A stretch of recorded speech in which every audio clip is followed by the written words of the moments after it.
The Equitable Society presents This Is Your F.B.I.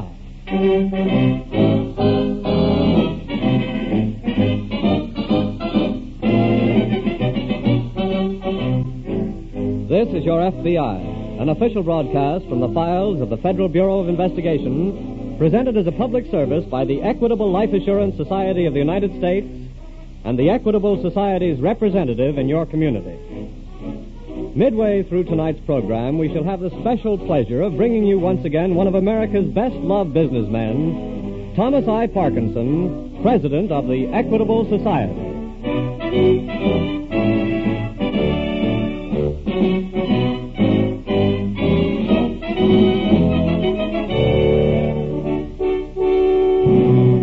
Tonight's file, Murder on the High Seas.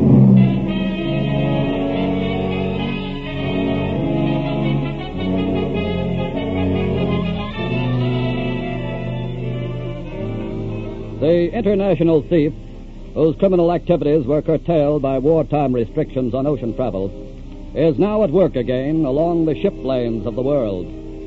The international thief is the cleverest of his breed. Because of the scope of his activities, it is difficult for the law to detect his work and track him down. But when he commits a crime on a vessel flying the American flag, he finds himself up against the forces of your F.B.I.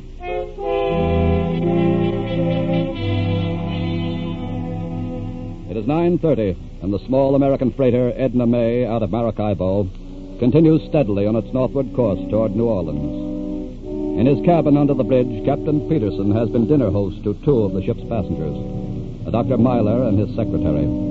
They have just finished their coffee. Have a cigar, Doctor? No, thank you, Captain. I prefer my pipe.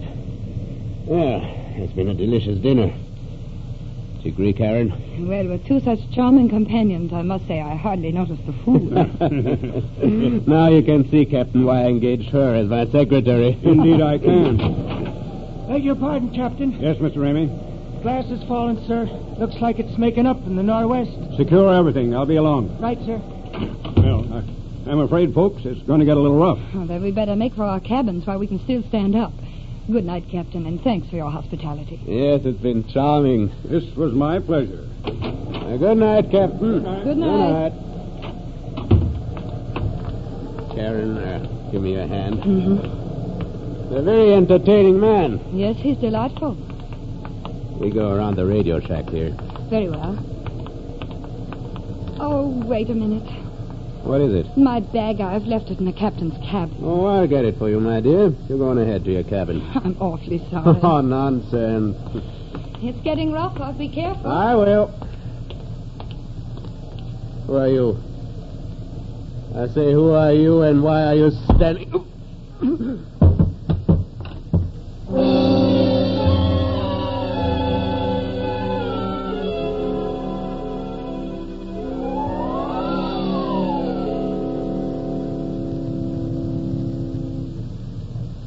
But I left him just a few minutes ago, Captain. It's incredible. I know, Miss Brenner. How did it happen? Your fellow passenger here, Mr. Hanley, found the body. Yes, purely by accident. I was taking a turn around the deck when I fairly stumbled over the doctor. He was between the radio shack and the captain's cabin here. Where did he leave you, Miss Brenner? At the after ladder. He was coming back here to get my bag. I see. Can you think of any motive for his being killed? Yes. Yes, Captain, there was plenty of motive. What do you mean? Dr. Mahler was in a Nazi concentration camp. The report was that he had died there. Actually, with the help of friends, he escaped to South America. Yes? In South America, he fought the Nazis just as he had fought them at home. But the war is over now. All the Nazi troublemakers have not been caught, Captain. You think he was killed because of this? He must have been. He was on his way to the States to tell what he knew. Do you know of anyone on board who might have had a reason to kill Dr. Myler? No. We never knew Mr. Hanley or your other passenger, Mr. Dargan, until we boarded ship. Excuse me, Captain. Yes, Hanley. Of course, I don't wish to create any trouble for a fellow passenger, but... Well? I saw Mr. Dargan on deck just before I discovered Dr. Mahler's body. What was he doing? Walking rather hurriedly away from where the body was found. Well, I think we should have a talk with Mr. Dargan. I'll have the steward get him up here at once.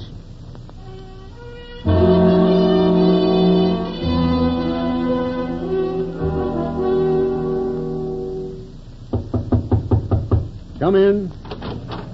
I have Mr. Dargan here, Captain. Bring him in, steward. Yes, sir. Go ahead, sir. Okay. Hi, Miss Brenner. Mr. Dargan? Hanley? Hello, Dargan. Mr. Dargan, do you know why I sent for you? Yeah, the steward gave me a fill-in. It's too bad.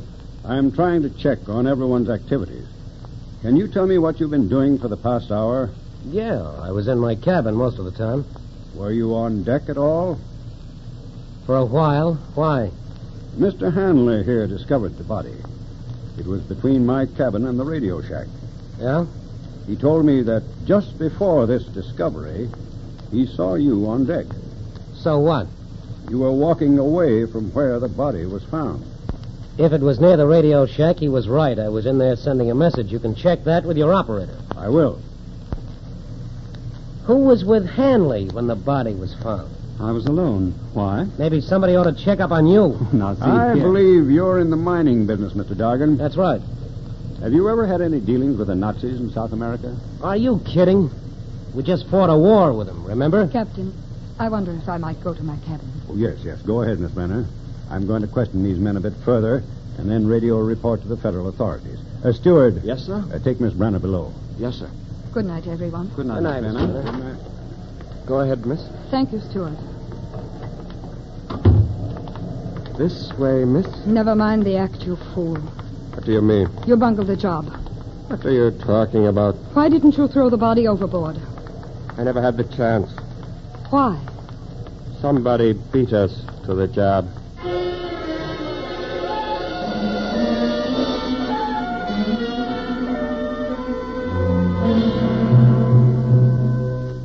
Oh, Tom. Yes, Nick. Radio message from the captain of the freighter Edna May, bound for New Orleans.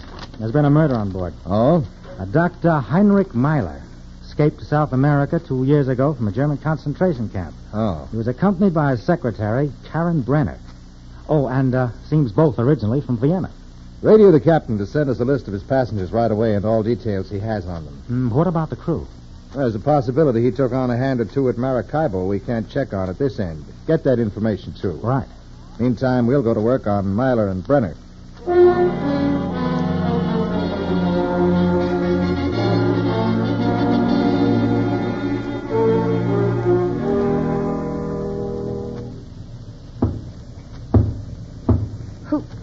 Who is it? Message for you, Miss Brenner. Mr. Dark. That's right, baby. The first name is Sam.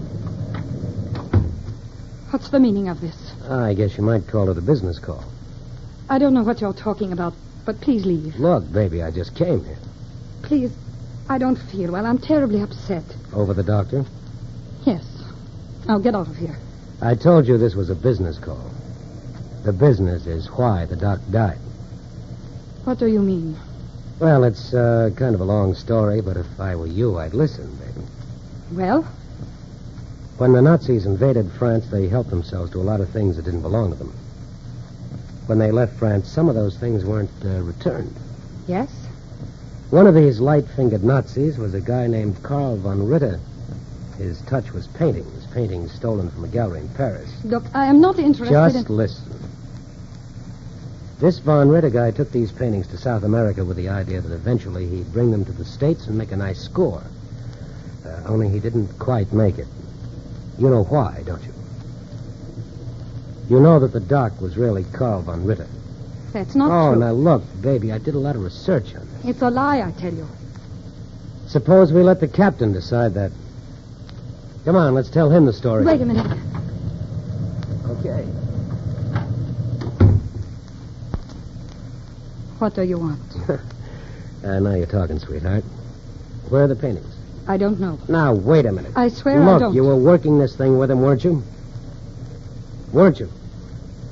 I knew who he was, yes. And you know about the paintings. I didn't know where he kept them. Somebody did. That's why the guy was killed. Then find out from whoever killed him. Oh, baby, that's why I came here. I had nothing to do with his death. Look, you and that guy Hanley are working on this thing together. Hanley? I pegged him the minute they came aboard ship. He's a larceny guy from way back. I never saw him before in my life. Stop, will you? I swear it. Okay, maybe you're leveling. But if you are, you got real trouble. How? Hanley must have killed the doctor. The chances are you're next on his list. Oh. You still got one chance. What? We become partners. How do I know you didn't kill the doctor? You don't. But I didn't. How do I know I can trust you? You don't. But you got to play ball with me. Now, where did he keep the paintings? In a secret compartment in his trunk. That's my girl. Let's nail him now.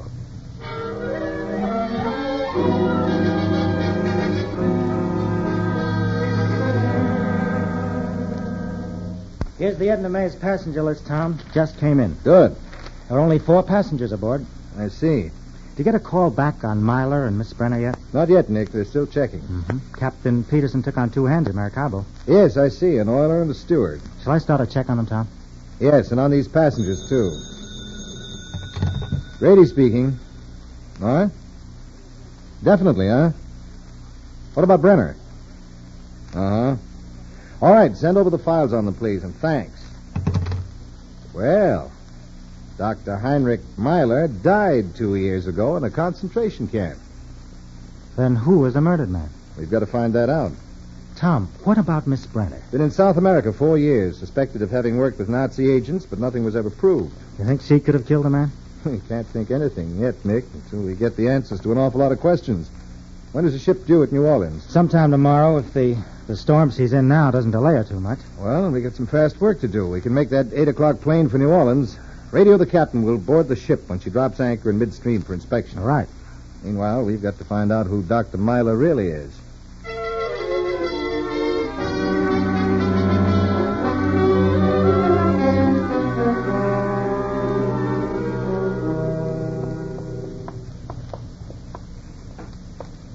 Isn't this his cabin here? Yes. There we are. Go ahead, baby. Right. The lights are right We over... ain't putting on any lights. I've got a flash here. There. Now, where's the trunk? Right in the corner. Okay. Where's the secret compartment? In the bottom. Hey, this trunk is locked. I have a key for it. It's back in my cabin. That's great. Go get it quick. Very well.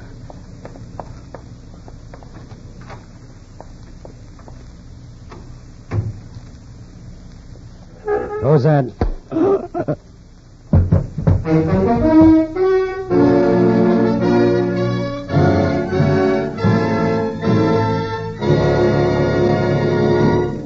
This week at the Equitable Society, I happened to hear President Thomas I. Parkinson talking about New Year's resolutions. And some of the things he said impressed me so much that I've asked him to repeat them in person to our radio audience tonight. Ladies and gentlemen, I take pleasure in introducing Thomas I. Parkinson, President of the Equitable Life Assurance Society of the United States. Thank you, Carl Frank, and good evening, ladies and gentlemen. In 3 days and a few hours from now, the bells will be ringing, the whistles will be blowing, and people will be saying Happy New Year to one another. Since I won't be able to be with you at that moment, I'll have to give you my good wishes in advance. So a happy and prosperous New Year to all of you, from me personally and from the Equitable Life Assurance Society of the United States. I think everybody realizes that this year, 1946, we are soon to enter, will be a critical year in the history of civilization, the beginning of a new age for the whole world. So when we make our New Year's resolutions, isn't this a good time for all Americans to reaffirm their faith in the traditional American virtues of thrift, neighborly cooperation, and self-reliance? In all past times of crisis, those 3 qualities have stood us in good stead. We've depended on them before, we can depend on them again. Of course, when I say traditional American virtues, I don't mean that we Americans have any monopoly on them. The Scotch, for example, are celebrated for their thriftiness. The Scandinavian people are famous for the success of their cooperative movements. But in all history, in all the world, no other nation has ever beaten America on self-reliance.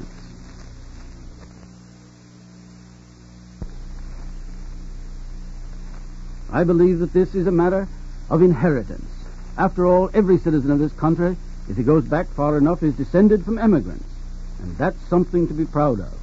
Any emigrant is a man or a woman who had the courage and initiative to leave his homeland and cross an ocean in search of greater opportunity and greater freedom. That's the pioneer spirit. And this same spirit of self-reliance is the backbone of our American system of free enterprise today. Self-reliance is what makes a man start a little business and then develop that little business into a big business. Self-reliance is what makes a man buy a farm, build a home of his own, and plan things so that his children will get a first-class education. For 86 years, the organization of which I have the honor to be president, the Equitable Life Assurance Society of the United States, has been working with Americans who practice the virtues of thrift, cooperation, and self-reliance. You see, when a man buys future security in the form of life insurance, he gives a perfect demonstration of self-reliance. He proves that he believes in taking care of himself and his family, no matter what happens. He proves that he believes in standing on his own 2 feet. Furthermore, our society is strictly a cooperative enterprise, owned entirely by its members and run solely for their benefit. Thanks to the thrift of our 3.25 million members, a great protective fund has been built up which gives every individual member far more security than he could achieve by his own unaided efforts. Thrift, neighborly cooperation, and self-reliance. These are the qualities that have made the Equitable Society strong. They are also the qualities which have made America strong. The more we practice those 3 virtues in the future, the more certain we can be of a Happy New Year in 1946 and of Happy New Years for many years to come. And now back to the file on murder on the high seas.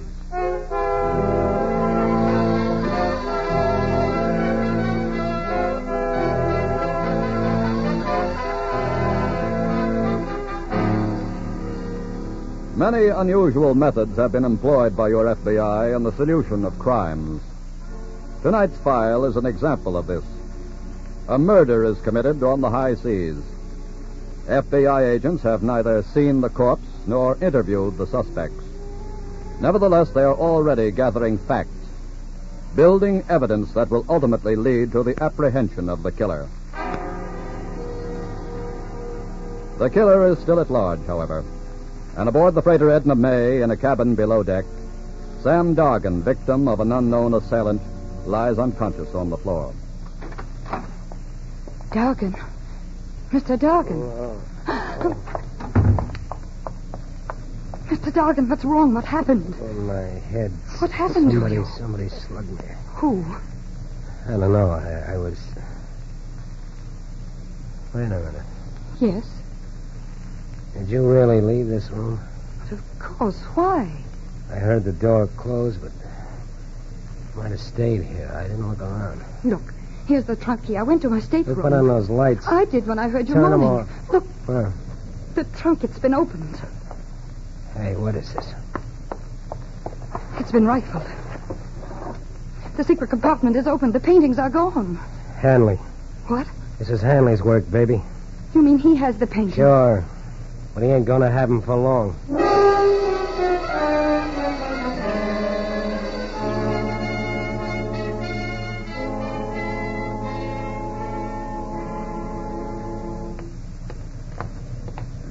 Good morning, Captain. Well, good morning, Miss Hanley.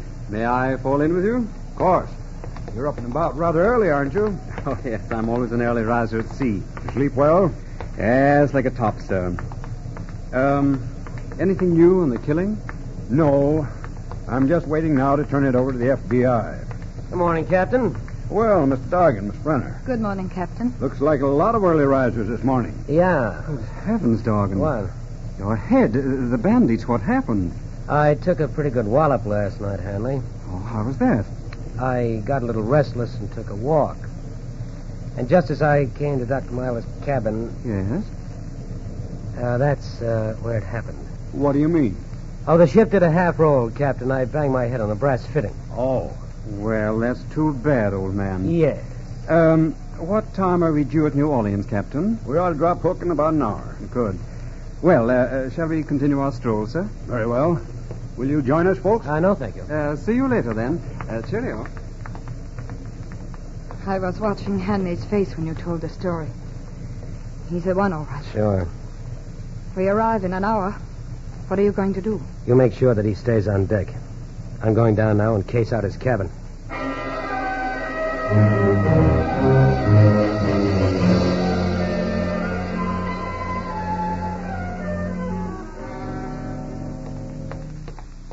Well, what happened? No dice. What?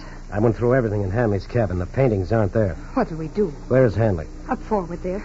Come on, we're going to talk to that guy. What good will that do? At least I can find out if he really slugged me. It still could have been you, sweetheart. Now, look. Shut up. Hanley, Yes, old boy? I want to talk to you. Very well. A slug on the head I got last night. You know how it really happened, don't you? Yes, I heard your story. Quit stalling. I know all about you, Hanley. You work on the same side of the street that I do. I'm afraid I don't follow you. Larceny Boulevard, mister. You gave it to me last night on the doctor's cabin, and you were there for the same reason I was. Mrs. Brennan, what's he talking about? Look, she belongs to the same club, too. Now, where are the paintings? What paintings? I'm giving you one chance, Hanley. Either you play with us on a three-way cut or everybody falls. There's a boat pulling alongside. That's probably the G-men, Hanley. You know, the F.B.I. Now talk fast. Very well, but what I have to say will be very disappointing. I give you my word, I have not got the paintings.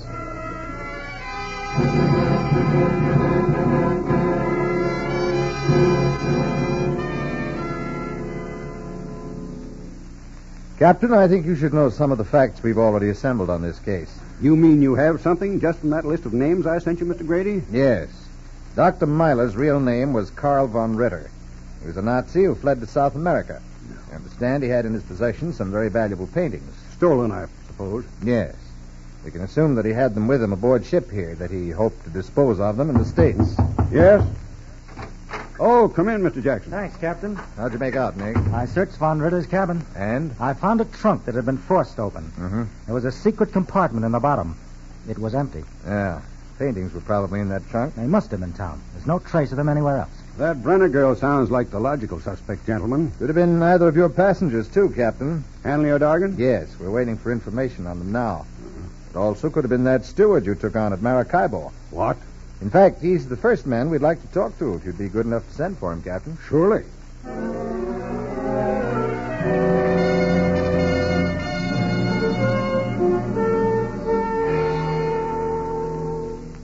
You send for me, Captain? Yes, steward. This gentleman is a special agent of the F.B.I. I see. He wants to talk to you about the death of Dr. Myler. I'm afraid I know nothing about it. Then let me tell you something I know. What do you mean? Your real name is not Paul Mason, it's Max Schmidt. That's true, but I tell you, I didn't... Wait a minute. You and your oiler friend jumped a Swedish ship 6 weeks ago in a South American port. Well, what if we did? Police down there keep pretty good track of strangers, Schmidt. That's how they were able to tell us about your contacts with Miss Brenner. Shall I go any farther? All right. Miss Brenner did hire us to make this trip and help forge our papers and everything so we could sign on the ship. And you were supposed to kill Dr. Myler and get part of the money from the sale of the paintings. But I tell you, I didn't kill him. No? What happened? The oiler and I decided not to go through it. Excuse me, Tom. Yes, Nick. The wireless room just gave me this. I see. Oh, that'll be all now, Stewart. You can go. Yes, sir. Well, this is the information we wanted on Dargan and Hanley. Both of their records would fill a book. Well. Captain. Yes? I'm going to call on you for some help. Now, here's what I'd like you to do.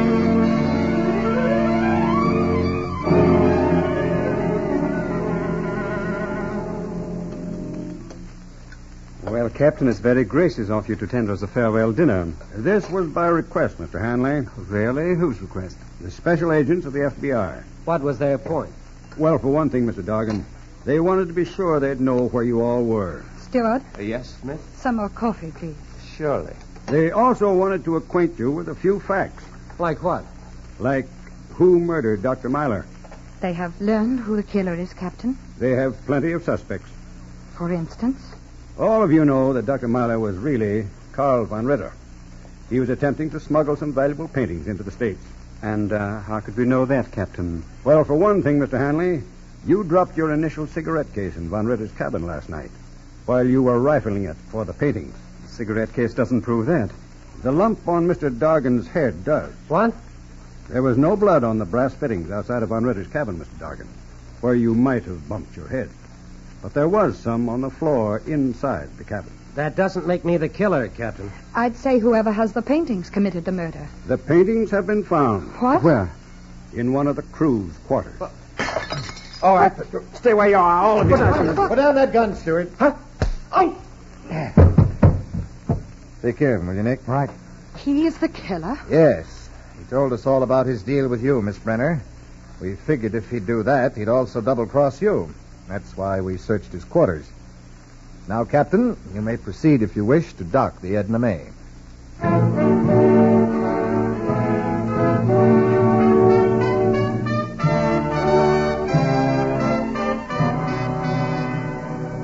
The subsequent finding of the murderer's weapon led to the trial and conviction of the ship's steward on the charge of first-degree murder. Hanley, Dargan, and Miss Brenner were sentenced to the federal penitentiary for their part in the conspiracy. Their apprehension is a reminder that wherever the American flag flies as a symbol of civil authority, your F.B.I. is on the job day and night, enforcing the law of the land on all who conspire against it.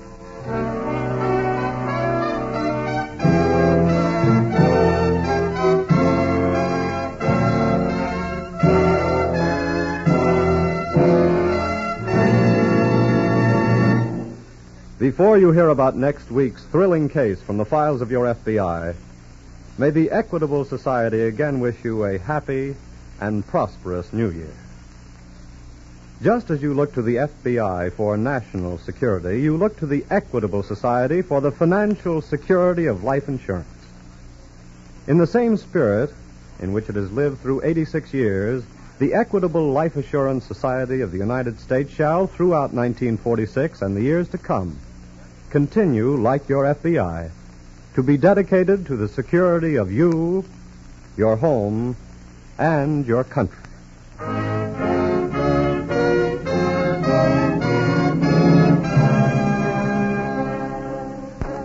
Next week, we will bring you another colorful story from the files of the Federal Bureau of Investigation. Crime in the Roaring Twenties.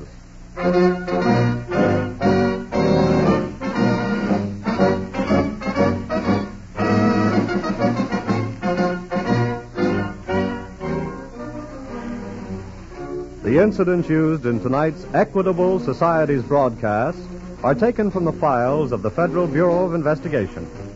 However, all names used are fictitious, and any similarity thereof to the names of persons living or dead is accidental.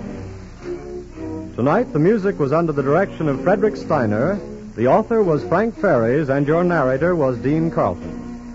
This is Your FBI is a Jerry Devine production. And now this is Carl Frank speaking for the Equitable Life Assurance Society of the United States and the Equitable Society's representative in your community, and inviting you to tune in again next week at this same time, for this is Your FBI.